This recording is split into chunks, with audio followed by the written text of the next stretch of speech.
Nibyo reka nongere mbasuze kandi mbifurize kugubwa neza tariki 24 ukwezi kwa 12 cyangwa ukwezi kukuboza umwaka w'ibihumbi 2024. Tugiye gufata uyu mwanya rero tubashe kuba mu by'ukuri twakurikirana amwe mu makuru akomeye cyane kandi agezweho, amakuru amaze kuba yamenyekana. Mu by'ukuri biragaragara ko Repubulika Iharanira Demokarasi ya Kongo yabiri gushaka igisubizo kirambye kibazo biri kuba mu burasirazuba bwa Repubulika Demokarasi ya Kongo cyangwa se bw'uburasirazuba bwayo.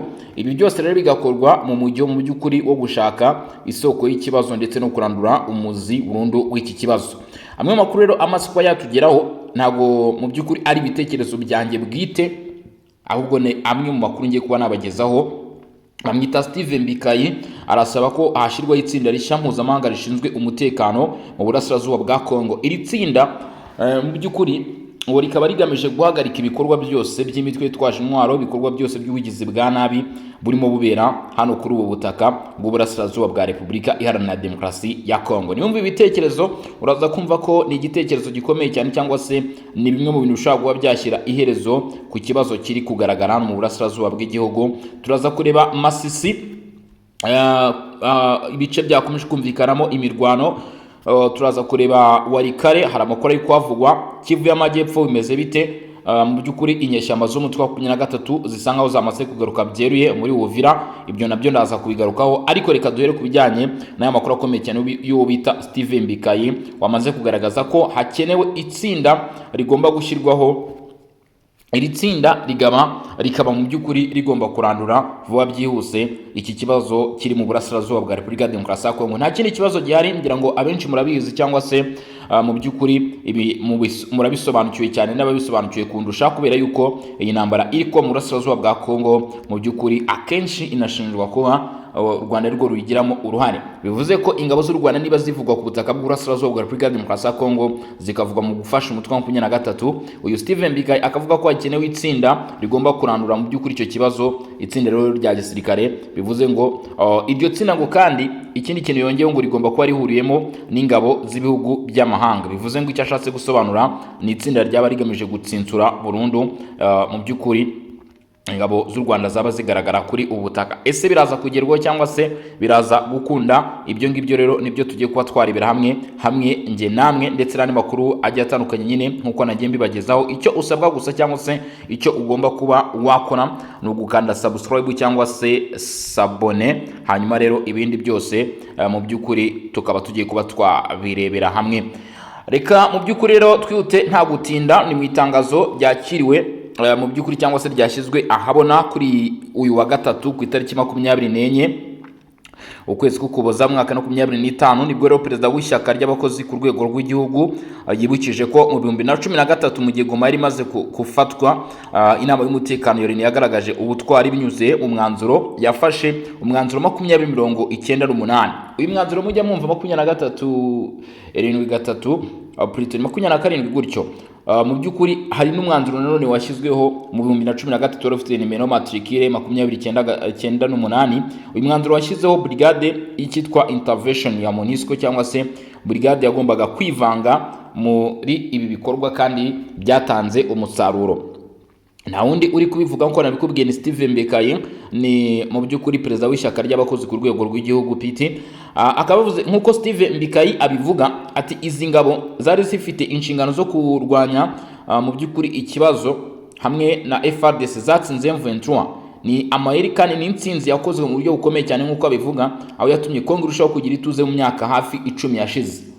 Ni ukuvuga ngo kuva mu 2013 ubwo urugamba rwongeraga guhagarikwa rw'umutwe wa 23 kugeza hafi mu 2022, murabizi ko aribwo uyu mutwe wa 23 wongeye guhuba mu by'ukuri wazura umugana. Akavuga ati icyitwa brigadier intervention cyashyizweho cyabashe gutanga umusaruro. Ati rero kugeza uyu munsi tubona ko nk'umwanzuro wafashwe 2098 washyizeho iyi brigadier intervention, mu by'ukuri na n'uyu munsi na n'izi saha hakenewe undi nkawo wo gushyiraho mu by'ukuri ingabo zihuriweho n'amahanga zigomba kugira iki, zigomba gutanga igisubizo kuri iki kibazo. Yagize ati iki gihe kuva mu 2013 kugeza mu 2021 cyari igihe cy'amateka. Nicyo gihe mu by'ukuri bigaragara ko ubusugire bw'igihugu bwabungamunzwe, ingabo z'igihugu zivuguruye ndetse zibiza umwuga zirushaho kurinda ubusugire bw'ubutaka zonyine. Aya ni amahirwe yatanzwe kubera ubuhanga bwa politike, ariko kandi hagaragaye imirimo ruswa ishingiye ku miteri ndetse no kutagira icyizere gifatika. Ati turamagana rero ibyo mu by'ukuri guverinoma yaba yaririmo icyo gihe byose ku butegetsi bwa Joseph Kabila. Ati kuva mu 2013 kugeza 2021 turamagana ibyo guverinoma yaririmo bitashoboye guhindura igihugu icy'amahoro arambye. Ati FARDC ikomeje kuba ikigo cyacitse intege, bityo rero guverinoma zakurikiyeho kuva icyo gihe nyine avuga ko icyo gihe aribwo FARDC yacitse intege. Ati ubuyobozi bwakurikiyeho cyangwa se leta yakurikiyeho zaranzwe no kunanirwa, kandi mu by'ukuri hakenewe amavugurura mu buryo burushijeho. Mu by'ukuri agira ati hakenewe amavugurura cyangwa se hakenewe ubundi buryo bwo gukoramo ibi bintu. Ati kuko ibintu FARDC irimo, ibintu igisirikare cya leta ya Kongo kirimo, isoko yabyo ni hagati y'ibihumbi na 2013 na 2021. Ati byakozwe impamvu byatumye FARDC icika intege. Ati kandi hakenewe izindi ngufu. Kuri Steven Mbikayi ati uburyo amahanga yitwara muri iki gihe ku rugamba ntabwo buhagije, ndetse avuga ko ngo ni ku rugamba rw'u Rwanda. Yongeye ati uyu munsi abagize inyeshyamba z'umutwe wa M23 ngo ni igikoresho cy'u Rwanda cyangwa se barimo gukoreshwa n'u Rwanda.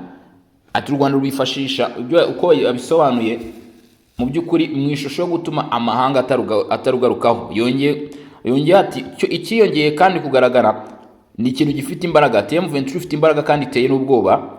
Ati rero mu by'ukuri ati nihatabaho ibyo ngibyo mu by'ukuri M23 izigarura iki gihugu. Ati kandi ikindi iragisahura ndetse iranica. Yavugaga M23 ati nubwo igihari uburyo amahanga abyitabira ntabwo buhagije, cyangwa se uburyo amahanga yitabira ibikorwa byo kurwanya uyu mutwe ntabwo buhagije, nta bwumvikane, imbaraga ntazo, nta n'ubushake buhamye buhari. MONUSCO nubwo yatanze ingabo zayo ngo ifatwa nkaho mu by'ukuri yafatiwe mu butumwa bwo kwirwanaho budahuye n'intambara mu by'ukuri yo kwirwanirira. Ati kandi mu by'ukuri hari hakenewe imbaraga, hari hakenewe ubushobozi kugira ngo hagerweho amahoro. Steven Mbikayi aravuga ko mu by'ukuri ari ikibazo gikomeye, aho yizera ko ingamba zo gufata igice kimwe ari ubugambanyi. Ashimangira ko igihe kigeze cyo gusaba ko hakorwa igikorwa gihuye n'icyerekezo. Mugabo akaba mu by'ukuri agaragaza cyangwa se yongeye gusobanura ko ingamba zafashwe mu 2013 zatumye mu by'ukuri igihugu kigira amahoro ndetse n'umutekano. Yibukije ko mu 2013 ubwo Goma mu by'ukuri yari iri mu ntambara n'ikibazo cy'umutekano. Inama y'umutekano ya Loni yafashe icyemezo gikomeye binyuze mu mwanzuro 2098 ishyiraho brigade de intervention ya MONUSCO yari ifite inshingano zo kurwana mu buryo bufatika. Icyo gihe iyo brigade ifatanyije n'ingabo za FARDC yashoboye gutsinda M23, bituma igihugu kigira igihe kirekire cyituze ugereranyije, cyangwa se bituma igihugu kirangwa n'amahoro. Uyu Steven Mbikayi ashimangira ko icyo gihe cyituze cyabaye hagati mu 2013 kugeza mu 2021. Dere rero sasa nyuma y'u 2021 ati ikibazo cyarushaho gukara, umutekano urabona. Avuga ko iki gihe hagati mu 2013 na 2021 icyo gihe nubwo cyari icyituze cyakabaye cyarabaye igihe cyo kuba guverinoma yari yubatse, igisirikare kikiyubaka. Atariko icyo gihe cyapfushijwe ubusa, kuko igisirikare kugira ngo cyubake habaye ko bamwe mu bayobozi barya ruswa. Avuga ko byabaye ku butegetsi bwa Joseph Kabila. Avuga ko cyari igihe cyiza cyo kubaka igisirikare gikomeye cy'umwuga kandi kigenga, gishobora kurinda ubusugire bw'igihugu nta bufasha bwo hanze bubayeho. Aho kubikora ngo ubuyobozi bw'icyo gihe bwaranzwe n'imicungire mibi, ruswa n'ubuyobozi butagira icyerekezo, byatumye FARDC ikomeza kuba igisirikare gifite intege nke, kubera mu by'ukuri ubuyobozi bwariho ari nazo ngaruka z'ibibazo biri ku uyu munsi. Ati leta zakurikiyeho nazo ngo zasanze iyo mibereho mibi imaze gushinga imizi, bituma ivugura riba rigoye kurusha. Kuri Mbikayi avuga ko M23 yagarutse ifite imbaraga nyinshi, ikica abaturage, ikasahura, ikigarura ibice by'igihugu nubwo amahanga ahari. Avuga ko igisubizo mpuzamahanga kidahagije, ko MONUSCO ifite manda irimo imipaka myinshi kandi idashobora guhangana n'intambara y'ubu. Kubera iyo mpamvu avuga ko gufata ingamba ziciritse ari nko guhemukira abaturage, cyangwa se nta kintu bimaze. ahubwo biragira ingaruka mbi kurushaho ku baturage. Asaba inama y'umutekano ya Loni n'umuryango wa Afurika yunze ubumwe gushyiraho brigade mpuzamahanga, brigade d'intervention nk'iyo mu 2000 na kangahe, nk'iyo mu 2013. Iyi brigade mpuzamahanga nshya ikaba ishinzwe gutabara ndetse no gucunga umutekano, icyo yise brigade d'intervention mu burasirazuba bwa Repubulika Demokarasi ya Kongo. Ati niba bishoboka arasaba ko ingabo za SADC SAMDRC zakongererwa imbaraga kandi zigahabwa manda nshya isobanutse ishyira imbere kurandura imitwe yitwaje intwaro.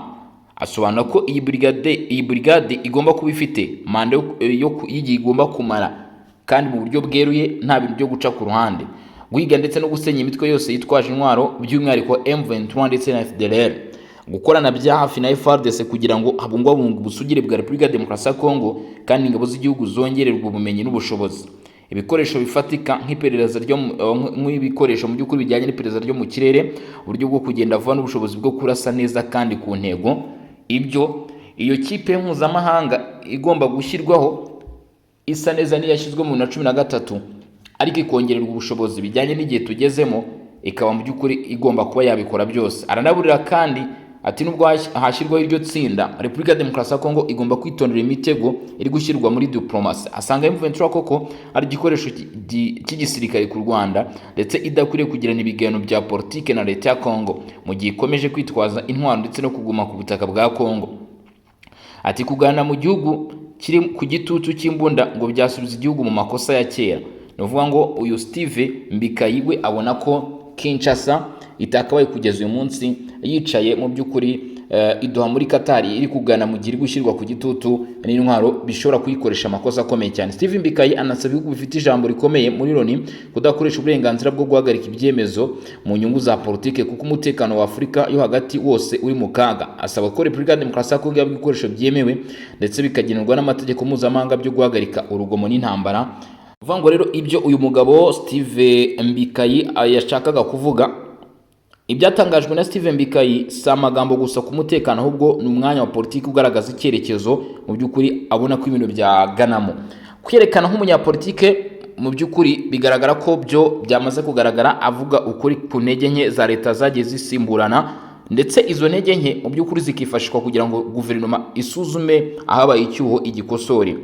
Ndetse ibi kandi bigaragaza ko leta ya Repubulika Demokarasi ya Kongo ikwiye kwihagararaho mu by'ukuri ikagira igitinyiro ku kubaka ubusugire bwayo ndetse no gukumira ubushotoranyi ku ruhande rw'u Rwanda.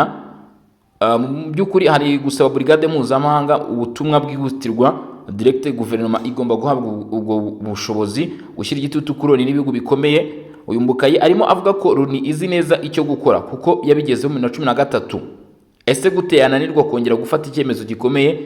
Mu by'ukuri mu gihe byaba binaniranye gukorwa byaba ari uburyarya cyangwa se inyungu za politike.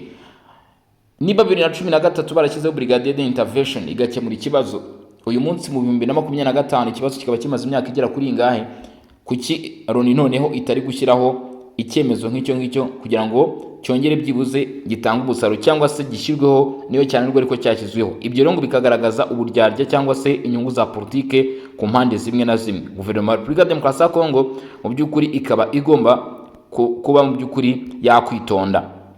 Ati ikindi kandi nanone kigomba kubaho inama y'ibiganiro ndetse n'amasezerano bidafite ingufu za gisirikare ntacyo bimaze. Umutekano ugerwaho mbere na mbere n'imbaraga zifatika, diplomasi kaza nyuma. Ati yakwiye kubanza gushingwa mu by'ukuri uburyo bw'ubushobozi bufatika, kuko ibiganiro inama zitagira icyo zitanga nta kintu ziri gutanga. Hari icyo bisobanura ku mubano wa Repubulika Demokarasi ya Kongo n'u Rwanda mu rwego rwa politike. Uyu munyapolitike Mbakayi yavuze ko M23 ari igikoresho cy'u Rwanda, bityo mu by'ukuri gikenewe kuvanwaho burundu. Avuga ko hari icyifuzo kimwe gikenewe, avuga ko kandi yakwiye mu by'ukuri ibiganiro, ariko ibyo biganiro bikaba mu by'ukuri byaba ku gushaka uburyo bw'imibare ikibazo cyamaze guhagarikwa. Ibi rero ngo bituma guverinoma mu by'ukuri ikomeza kugaragara mu bibazo, ariko kandi nanone akavuga ko kuguma mu rurimi rumwe nabyo bidafite icyo bisobanuye, ahubwo hakwiye kumvikana ijambo rikomeye cyane mu ruhando mpuzamahanga, nko gusaba amahanga gufatira u Rwanda ibihano nk'igihugu gitera Kongo aho kurufata nk'umuhuza ku bibazo by'umutekano. Ndetse uyu mugabo yagaragaje kunenga Joseph Kabila kuri politike imbere mu gihugu mu gihe cy'imyaka mu by'ukuri igera kuri 10 hagati kuva mu 2013 kugeza mu 2022 gutyo. Kunenga ubutegetsi bwa Joseph Kabila bifite isobanuro bya politike bikomeye, ni ukwerekana ko ikibazo cy'umutekano atari cy'umunsi gusa, ahubwo ari ingaruka z'imiyoborere ya kera, n'uburyo bwo kugabanya uburemere bw'amakosa ya leta iriho mu gihe akomeza kuyisaba gukora ibirenze amagambo. Ni uguhangana mu buryo butaziguye n'ibice bya politike biri hafi ya Kabila bikunze gushinjwa kugira uruhare mu kudindiza ivugurura ry'ingabo. Hari imbogamizi rero ku byifuzo mu by'ukuri amahanga mu by'ukuri bigaragara ko agenda bigura intege. Hari politike y'akarere ijyanye n'ibiyaga bigari, uko akarere gateye, ikibazo cy'ubushobozi ku ruhande rwa FARDC. Mu by'ukuri ibi byose rero bikajyana n'imyanzuro ya politike igenda ifatwa hirya no hino. Reka turebe rero no mu yandi makuru, turebe nanone uko byifashe. Hari imirwano yavuzwe mu bice bimwe na bimwe nkuko twakomeje kugenda tubibona, cyangwa se nkuko amakuru yakomeje kugenda atugeraho. Hari amakuru ari guturuka muri teritwari ya Walikale, ngira ngo mbagarukireho mbabwire uko byifashe. Naho inyeshyamba zo mutwe wa 13 biravuga ko ngo zaba zashyize ibirindiro bishya mu mudugudu cyangwa se muri village ya Ndurumo iherereye muri groupement ya Rubereke muri teritwari ya Walikale mu ntara y'Kivu y'Amajyaruguru. Ibi rero bikaba byakozwe kuva kwa kabiri ku itariki 23 z'ukwezi k'Ukuboza mu mwaka wa 2025. Ndurumo muri groupement ya Rubereke, nkuko abaturage muri aka gace babivuga, ngo inyeshyamba zashinze iyi myanya mu masaha ya kare, ndetse intego yabo ikaba itaramenyekana neza. Amakuru yemezwa n'inzego z'ubuyobozi bw'ibanze zagaye mu by'ukuri ibikorwa biri gukorwa n'izi nyeshyamba, aho bavuga ko ari ukwica nkana amasezerano ya Doha ndetse na Washington, nkuko bivugwa n'abasesenguzi bigenga ku bijyanye n'ibibazo by'iyimuka ry'inyeshyamba ndetse n'ifatwa ry'ibice bigiye bitandukanye n'inyeshyamba muri teritwari ya Walikale. Ibi rero nubwo mwumva bikomeje kugenda gutyo, guverinoma ya Repubulika Iharanira Demokarasi ya Kongo ngo yaba yugarijwe n'ikibazo cy'ibura ry'ibiribwa, ubufasha ku baturage bakomeje guhunga iyi ntambara hano mu burasirazuba bwa Repubulika ya Demokarasi ya Kongo. World Food Program yavuze ko mu by'ukuri yabashije kongera inkunga yayo ku baturage bakuye mu byabo, kandi ariko nanone ikavuga ko bidahagije, isaba miliyoni 67 z'amadolari y'Amerika kugira ngo ikomeze inkunga yayo, kandi ibyo bikaba bigomba kuba mu gihe cy'amezi 3. Bitabaye ibyo rero ni ikibazo gikomeye cyane. Ni mu burasirazuba bwa Repubulika ya Demokarasi ya Kongo ngo ni ikibazo cy'ubutabazi n'umutekano bikomeje kuzamba bitewe n'imirwano ikomeye hagati y'inyeshyamba z'umutwe wa 13 zishyikiwe n'ubutegetsi bwa Kigali n'ingabo za leta ku mpande zombi zitandukanye mu ntara za Kivu y'Amajyaruguru na Kivu y'Amajyepfo. Ngo nubwo hari gahunda zo kugarura amahoro muri diplomasi ziyobowe na Leta Zunze Ubumwe za Amerika, leta ya Qatar iracyafite ibibazo. Bikaba ari muri urwo rwego rw'ishami ry'umuryango ryita ku biribwa WFP ririmo kongera imbaraga mu gutanga ubufasha mu rwego rwo kurokora ubuzima ku bantu barenga 201 batishoboye cyane bakuye mu byabo n'urugomo ndetse n'intambara biherutse kuba mu burasirazuba bw'igihugu. Nubwo ibiribwa byamaze gushyirwa mu turere twibasiwe n'ibibazo, World Food Program ivuga ko ikeneye byihutirwa miliyoni 37 z'amadolari y'Amerika kugira ngo ikomeze gutanga ubufasha mu gihe kingana n'amezi 3. Iki kikaba ikibazo cy'ibiribwa gishobora kwiyongera hatabayeho igikorwa cyihutirwa, aho abahunga bakomeje kugira ubukene bukomeye cyane ndetse barushaho kuba benshi. Nkuko itangazo bitangaza, World Food Program igamije guha imiryango yakuwe mu byabo n'abaturage batishoboye cyane cyane muri za Kivu y'Amajyepfo ibikoresho byo kubaho birimo ibinyampeke, amavuta, imboga, umunyu ndetse n'ibindi byo kwifashisha nkuko bigaragara ku bagore batwite ndetse n'abana. Imirwano ikaba yaratumye abantu benshi bahungira mu bihugu by'abaturanyi bashaka amafunguro ndetse naho kuba. Mu Burundi, umuryango mpuzamahanga wita ku biribwa World Food Program utanga amafunguro mu by'ukuri ku bantu 71,071 ndetse bashya baturutse muri Repubulika ya Demokarasi ya Kongo, bari mu bigo bigiye bitandukanye aho bakiriwe. Mu Rwanda hakabarurwa abantu bagera ku 1,000 barutse kuhagera bahawe amafunguro mu by'ukuri bagomba kubafasha. Isuzuma rikaba rigaragaza ko World Food Program irimo gukora ibishoboka byose, ariko mu by'ukuri hakirimo ibibazo kugira ngo umuryango World Food Program ubashe rero kugera ku ntego mu by'ukuri zo kuba wagira uko ufasha byibuze abari mu bukene. Hakenewe miliyoni 67 z'amadolari y'Amerika mu gufasha abantu batishoboye cyane cyane abahungiye muri Repubulika ya Demokarasi ya Kongo, ndetse na miliyoni 12 z'amadolari y'Amerika mu Burundi. Iki kibazo gishya kije mu gihe ibikorwa bya World Food Program muri bihe mu by'ukuri bikenewe cyane kugira ngo gahunda zose muri ibi bihugu zikomeze gukora amezi 3 ari imbere. bivuga ngo bakeneye ubushobozi bwo kubafasha mu mezi 6 ari imbere byibuze. World Food Program ikeneye byihutirwa miliyoni 350 z'amadolari y'Amerika muri Congo, miliyoni 39 z'amadolari y'Amerika mu Burundi ndetse na miliyoni 17 z'amadolari y'Amerika mu Rwanda, nk'uko hagiye habaho ukubarura cyangwa se gutanga mu by'ukuri imibare ku buryo bwo gukemura iki kibazo. Abaturage barenga 500 barahunze rero bava mu byabo kubera imirwano iherutse kuba muri Kivu y'Amajyepfo. Ibi byose bikaba ingaruka ndetse n'ikibazo cy'intambara iri kuba muri Burasirazuba bw'igihugu bituruka ku mirwano ihuse umutwe wa 23 ndetse n'uruhande rwa guverinoma y'i Kinshasa.